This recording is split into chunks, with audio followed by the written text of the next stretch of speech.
Iran US conflict पर पाकिस्तान के किरदार के हवाले से बात करेंगे, जिसके लिए हमें ज्वाइन किया है सीनियर दिफाई तज्जियाकार major general retired Zahid Mahmood साहब ने। बहुत शुक्रिया सर प्रोग्राम में अपना कीमती वक्त देने के लिए। सर सबसे पहले तो ये बताइएगा कि मोहसिन नकवी साहब के 72 आवर्स में 2 बार दौरा हुआ ईरान का, पाकिस्तान का इस अंदाज में मुतहरिक होना क्या बता रहा है?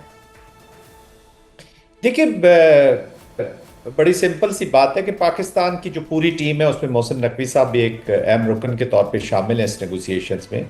और ईरान का उनका जो दौरा है, ये चीज़ एक तो ये जाहिर कर रहा है कि process is intact, process is उसकी जो स्पीड है वो ज़्यादा बढ़ी हुई है, क्योंकि टाइम बड़ा स्क्वीज हो रहा है जी। प्रेसिडेंट ट्रंप के लिए भी, वो भी निकलना चाहते हैं इस वॉर से, ईरान के लिए भी वो भी निकलना चाहते हैं, लेकिन अनफॉर्चुनेटली दोनों एक दूसरे के लिए कंसेशंस नहीं अनाउंस कर रहे, इंसेंटिव्स। टॉक्स का कामयाब होना जरूरी ये नहीं होता कि आप अपने ऑब्जेक्टिव दोनों साइड 100% हासिल कर लेंगे, उसमें थोड़े से इंसेंटिव्स भी रखने होते हैं। ताकि उन्हीं इंसेंटिव्स को लेके आप वापस चलें, अपने अवाम के पास जाएं और उनको एक अपना नोशन ऑफ विक्ट्री दिखा सकें।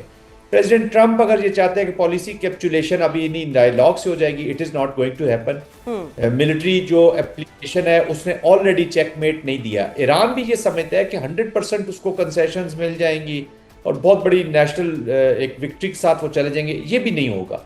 तो वो खतरनाक चीजें हैं जो वॉर की तरफ फिर एस्केलेशन का डर सामने आता है। तो आई थिंक पाकिस्तान ने स्क्रैम्बल, पाकिस्तान इस प्रोसेस को कामयाब देखना चाहता है for both the countries, for the reason and for Pakistan also. सही। सर जेडी वैन साहब कह रहे हैं कि जी पेशरफ्त हो रही है। ऑन द अदर हैंड आपके तज्जिए से मुझे लग रहा है कि जी दोनों फ्रीकैन कहीं ना कहीं पे डेडलॉक जो है वो रख रहे हैं, कंसेशंस दोनों अपनी अपनी जगह कह रहे हैं कि सारी मिलनी चाहिए।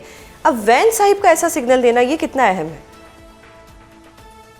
देखिए, एक तो पूरी दुनिया को बता रहे हैं, दोनों ऑप्शंस खुली रख रहे हैं। एक तो ये बता रहे हैं कि जी हम डायलॉग जो है हमारी प्रायोरिटी 1 है, हम उससे मामलात को हल करना चाहते हैं ताकि ईरान के ऊपर एक मॉरल प्रेशर बढ़े पूरी दुनिया का कि जी वो मामलात को डायलॉग से हल करना चाह रहे हैं। और इजराइल और अमेरिका ने ठीक है हमला ज़रूर किया, इजराइल स्टार्टेड आप, फिर अमेरिका भी उसमें शामिल हुआ, लेकिन उसके बावजूद वो डायलॉग को प्रायोरिटी दे रहे हैं और आप एक रिस्पॉन्सिबल स्टेट के तौर पर सामने हैं। नंबर 2, स्टिक के साथ साथ कैरेट के साथ साथ स्टिक भी अनाउंस करते हैं कि जी कैटास्ट्रोफिक इफेक्ट्स आएंगे अगर एस्केलेशन की तरफ हम चलेंगे। दूसरा, वाइस प्रेसिडेंट जो है, he was leading the dialogue जब पाकिस्तान आए, और वो बार बार उसी चीज़ का जिक्र कर रहे हैं कि जी हमने 22 घंटे ट्रैवल भी किया, 21 घंटे के हमने डायलॉग किए।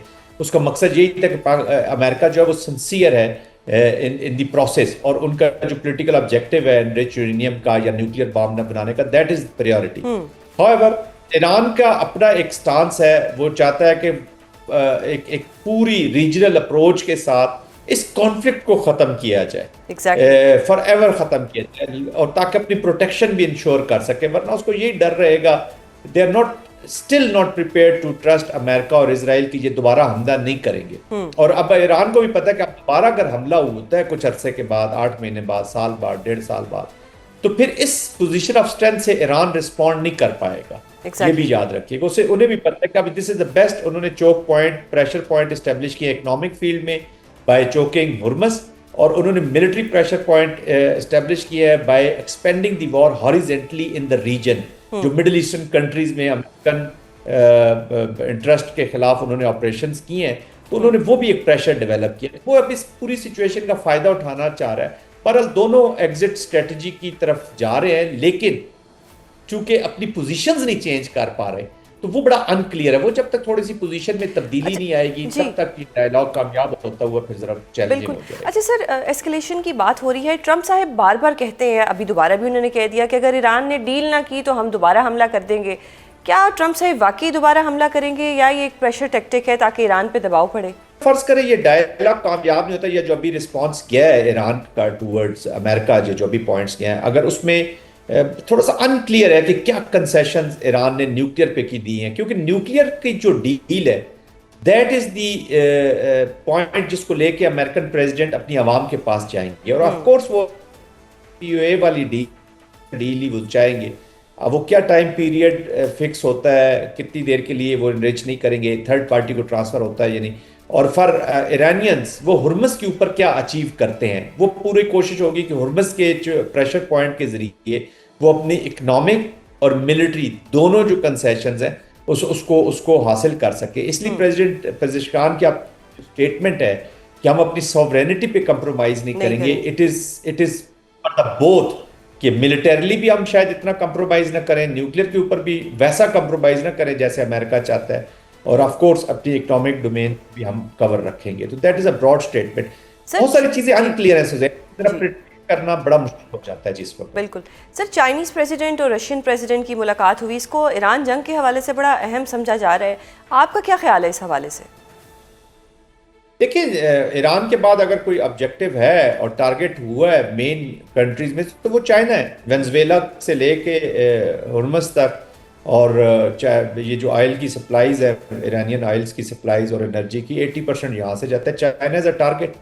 ऑफ कोर्स चाइना और रशिया की जो स्टेटमेंट्स आ रही हैं और अबाउट द अमेरिकन एप्लीकेशन, नाम तो नहीं लिया उन्होंने, लेकिन उन्होंने इशारतन कहा है कि ये जो गुंडागर्दी है, these are very serious statements, these are very serious statements. तो ये एक इशारा कर रहे हैं कि जी स्ट्रेटेजिक पार्टनरशिप जो रशिया और चाइना की है उसको वो इफेक्टिवली यूज करना चाह रहे हैं, और अमेरिका को वो सब बताना चाह रहे हैं कि जी आप आइसोलेट हो रहे हैं। यूरोप ऑलरेडी आपसे खफा है, ऑलरेडी जो नेटो है वो कहाँ पे खड़ी है, बहुत से ममालिक न्यूट्रल खड़े हैं।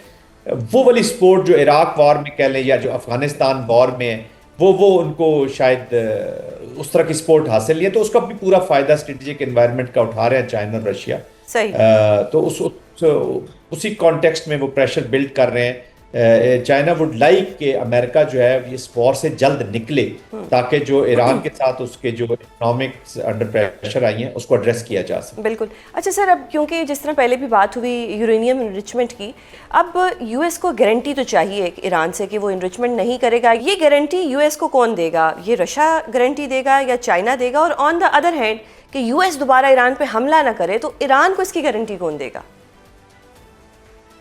देखिए सुजैन, इस एनवायरनमेंट में, इस दौर में कोई किसी की गारंटी नहीं दे सकता। लेट मी, ये सिर्फ गारंटीज इसलिए बातचीत हो रही है, ठीक है, प्रेशर बिल्ट होगा जो भी इसको वायलेट करेगा उनके ऊपर। अभी देखें ना, सीज फायर होता है इसराइल का, देख लें तो सीज फायर का वहां में मतलब यही हो गया कि जो मिडिल ईस्टर्न कंट्रीज हैं या जो ऑब्जेक्टिव एरियाज हैं, कंट्रीज हैं, वो तो सीज हो जाएं और फायर जो है वो सीज फायर का फायर इसराइल जारी रखे। तो कौन सा प्रेशर बिल्ड करती है इंटरनेशनल कम्युनिटी?